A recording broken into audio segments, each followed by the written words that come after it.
Sebanyak 70% permukaan bumi tertutup oleh lautan.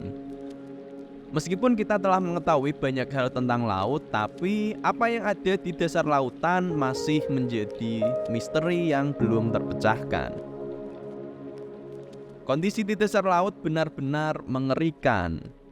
Gelap, dingin, dan tekanan air yang sangat besar. Salah satu buktinya yang menunjukkan mengerikannya dasar lautan adalah yang barusan terjadi di tragedi kapal selam Titan yang meledak dalam perjalanan menyelam menuju bangkai kapal Titanic di kedalaman 3.800 meter. Kejadian ini sudah kita bahas secara detail di video sebelumnya. Nah, di video tersebut ada banyak sekali komentar pertanyaan-pertanyaan menarik yang berkaitan dengan kondisi di lautan dalam. Kita akan menjawabnya di sini dan kita akan lanjut untuk mengeksplor misteri yang ada di lautan dalam secara sainsnya. Termasuk salah satunya adalah tentang alasan kenapa makhluk-makhluk yang berada di lautan dalam berubah menjadi raksasa. Pertanyaan pertama yang banyak muncul di komentar video kemarin itu adalah tentang, "Bang, kenapa binatang laut di dasar bisa nahan tekanan segitu, Bang?" Bang mau nanya, kalau kedalaman laut itu tekanannya luar biasa, kenapa masih bisa ada makhluk hidup yang bisa bertahan dengan tekanan air yang luar biasa seperti itu? Apalagi di Palung Mariana saja yang memiliki kedalaman sampai 10.911 meter masih ada kehidupan dan masih ada banyak lagi pertanyaan-pertanyaan serupa tentang ini. Baik, tekanan air di kedalaman 4.000 meter itu nilainya sangatlah besar, sampai 400 kali lipat dari tekanan atmosfer bumi. Yang nilai ini kalau kita bandingkan itu setara dengan ada luasan 1 meter persegi yang menerima beban dari 6 buah pesawat terbesar di dunia, Antonov 225. Jadi ini memang adalah sebuah nilai tekanan yang sangat besar, yang mana hal ini pula lah yang mengakibatkan kapal selam Titan remuk dan mengalami implosion. Tapi yang perlu kita perhatikan, kenapa sih kok kapal selam ini bisa remuk? Nah, hal ini disebabkan karena di bagian dalam dari kapal selam ini kan kosong ya, di sini ya berisi udara. Sementara di sekelilingnya ini ada tekanan yang sangat besar dari air di kedalaman 4.000 meter. Yang mana karena di sini kulitnya ini tidak kuat menahannya, dia pun jadi remuk. Jadinya dia melesek ke dalam seperti ini, teman-teman. Melesek gini.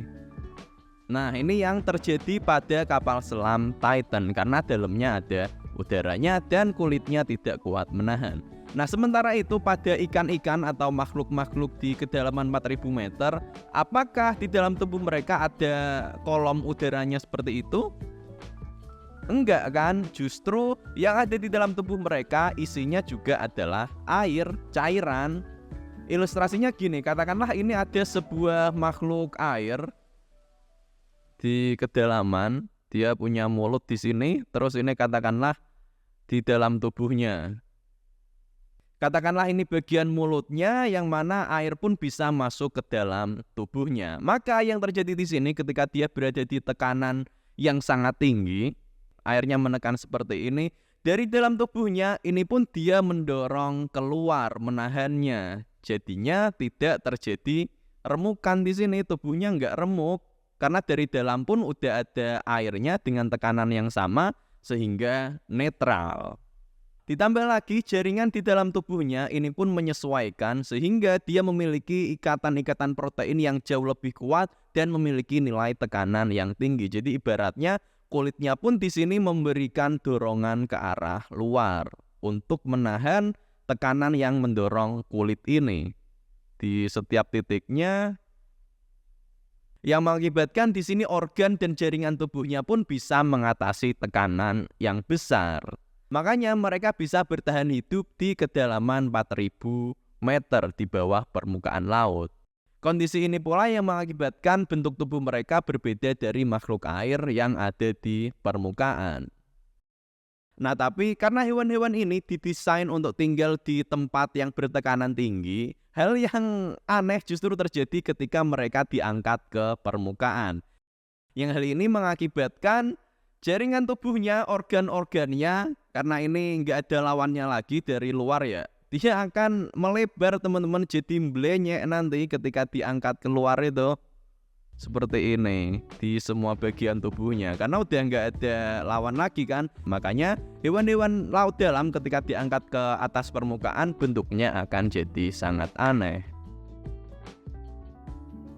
Pertanyaan selanjutnya ini juga banyak yang mempertanyakan tentang ini. Bagaimana penjelasannya dengan bangkai kapal Titanic yang kelihatannya masih utuh, tidak hancur seperti kapal selam tersebut?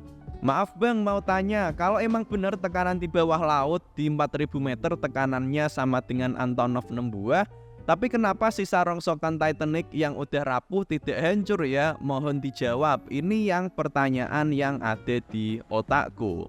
Nah, ini juga banyak banget yang bertanya seperti ini, dan ini pertanyaan yang sangat menarik. Oke, pertama, kapal Titanic itu udah hancur ya teman-teman, yang masih ada hanya sisa-sisa bangkainya aja. Nah, katakanlah kita gambar seperti ini bentuk kapal Titanic. Nah, di bagian bawah-bawahnya sini katakanlah ada tempat-tempat yang kedap udara, berisi udara dan terkunci. Nah, bagian-bagian ini ketika mendapatkan tekanan dari air, pasti ini akan remuk, hancur. Ini juga pasti akan remuk, hancur, ini semua tempat-tempat yang kedap udara.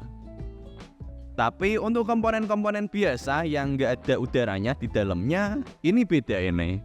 Nah, sebagai ilustrasi, di sini kita punya sebuah besi yang berbentuk silinder. Ini tampak atasnya ya, tampak sampingnya. Nah, katakanlah di sini kita memberinya tekanan dari atas dan dari bawah. Maka di sini yang terjadi, besi ini akan penyok kan? Penyok seperti ini karena menerima tekanan yang sangat besar sampai nanti dia mentok, sampai seberapa, mungkin sampai segini udah mentok. Nah, tapi tekanan air itu sifatnya bukan seperti itu teman-teman. Tekanan air itu enggak menekan dari atas dan dari bawah, tapi dia menekannya dari segala arah. Sini. Jadi besi ini menerima tekanan dari segala arah, dan akibatnya apa? Kalaupun dia terkompres, dia akan terkompres ke dalam seperti ini, jadi mengecil. Bukan yang penyok seperti kasus kalau ada tekanan dari atas dan dari bawah. Makanya untuk besi-besi yang ada di dek kapalnya yang untuk pegangan itu masih banyak yang utuh. Karena terbuat dari bahan baja atau bahan besi yang ketika mereka dikompres, itu mereka bisa menahannya, material seperti itu. Tapi kalau misalkan materialnya ini cuman kayu aja, ditekan kayak gini ya dia bisa sampai hancur. Untuk lebih jelasnya mungkin ini aku akan menunjukkan lewat simulasi fisika pakai static stress. Ini aku pakai Fusion 360. Di sini materialnya aku kasih pakai steel aja, pakai baja. Nih, pakai baja. Kemudian silinder ini akan aku beri tekanan, pressure, yang di sininya berarti akan aku kasih pressure sebesar 40 MPa. Itu tekanan yang ada di 4000 meter teman-teman. Dan oke saja, lalu kita simulasikan. Maka yang terjadi, baja ini akan tertekan tapi dia nggak sampai hancur, masih aman di sini. Nih, masih centang nih, gampangnya masih ada lah. Sementara itu kalau ini kita simulasikan pakai bahan particle board, yang terjadi adalah dia kondisinya udah merah dan ada keterangannya di sini. The applied load may cause your design to deform permanently. Ya, intinya adalah kalau ini bahan particle board pakai kayu yang ada di meja-meja gitu, ini dia akan hancur ketika dapat tekanan di kedalaman 4000 meter. Sementara kalau misalkan yang baja tadi dia masih ada bentuknya. Seperti itu teman-teman, semoga bisa menjawab. Ketika kita ngomongin tentang lautan dalam seperti ini, pasti banyak yang komen tentang monster-monster laut. Seperti ini, kata gue, wah dimakan paus monster, diserang monster laut kayaknya. Bang, itu bukan karena tekanan air, tapi itu dimakan cacing besar Alaska. Kalau menurutku kok kapalnya rusak karena ditabrak kraken ya bang, kalau tidak ya Sea King. Dan banyak lagi lainnya komentar-komentar seperti ini. Kalau misalkan yang dimaksud itu monster-monster besar yang ganas seperti yang ada di film-film, mungkin enggak ya teman-teman. Tapi sejauh yang kita tahu secara sains, memang hewan-hewan yang ada di dasar laut memiliki kecenderungan untuk berubah menjadi raksasa. Hewan-hewan yang ada di dasar laut memang memiliki bentuk yang jauh lebih besar dibandingkan saudaranya yang ada di kondisi normal. Fenomena ini disebut dengan deep sea gigantism. Seperti contohnya di sini ada sebuah cumi-cumi raksasa yang ukurannya mencapai 9 meter. Wow. Gila. Ini juga ada isopod yang ukurannya lebih besar, kemudian ada Japanese spider crab. Ini juga ikan segede ini, ubur-ubur dan banyak lagi lainnya. Di bawah laut kondisinya udah gelap, dingin, mencekam, tekanan air sangat tinggi, sama hewan-hewannya juga mengerikan. Di satu sisi ini adalah keajaiban karena kok bisa ya di tempat yang se ekstrim itu kok bisa muncul kehidupan. Tapi kok ya ngeri ya. Nah ketika kita berpikir tentang alien yang ada di luar angkasa itu seringnya banyak yang menerjemahkannya, membayangkan bentuknya seperti bentuk manusia. Padahal bisa jadi aliennya justru berbentuk seperti hewan-hewan ini, berbentuk aneh. Yang ini udah bener-bener alien. Dan para ilmuwan pun belum sepenuhnya memahami tentang misteri yang ada di lautan ini. Terkait dengan makhluk hidup yang berukuran raksasa di dasar lautan, ini ada beberapa penyebabnya. Yang pertama adalah suhu dingin.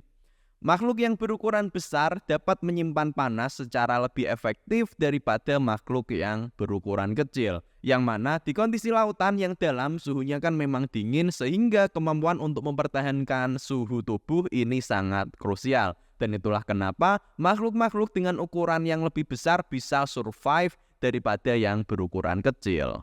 Faktor yang kedua adalah kelangkaan makanan. Cahaya matahari hanya dapat masuk ke lautan di kedalaman 1000 meter. Di bawahnya udah secara efektif nggak ada cahaya lagi. Yang artinya proses fotosintesis oleh plankton-plankton hanya ada di atas aja. Gimana cara makannya? Mereka hanya makan sisa-sisa bangkai dari hewan-hewan kecil, plankton-plankton yang meninggal di atas dan turun ke bawah. Dan ini jumlahnya tidak banyak kan? Makhluk-makhluk yang berukuran lebih besar ini memiliki keuntungan karena ukurannya lebih besar, mereka bisa menangkap makanan lebih banyak. Karena makanannya kan ini seakan-akan jatuh dari langit. Dan juga berdasarkan hukum Kleiber di biologi, semakin besar makhluk, ternyata metabolisme tubuh mereka lebih efisien. Sehingga mereka cuma perlu sedikit makanan aja. Sebagai contohnya, cumi-cumi raksasa yang ada di dasar lautan berukuran 500 kg cuma perlu makan ikan kecil untuk bisa bertahan hidup selama 200 hari. Faktor yang ketiga adalah jarang ada predator. Di lautan dalam jarang ada predator, ya ada tapi nggak banyak lah ya. Yang mengakibatkan makhluk-makhluk di sana bisa hidup lebih lama, punya kesempatan lebih untuk tetap tumbuh membesar, sampai yang ukurannya benar-benar tidak masuk akal. Itu adalah 3 alasan kenapa makhluk-makhluk di dasar laut memiliki ukuran yang sangat besar. Walaupun di sini sebenarnya para ilmuwan masih belum sepenuhnya memahami karena masih banyak kasus-kasus khusus yang ternyata nggak sesuai sama faktor-faktor ini tadi. Dan memang sama seperti luar angkasa, lautan yang dalam juga masih menjadi misteri. Demikian dulu untuk video ini, terima kasih.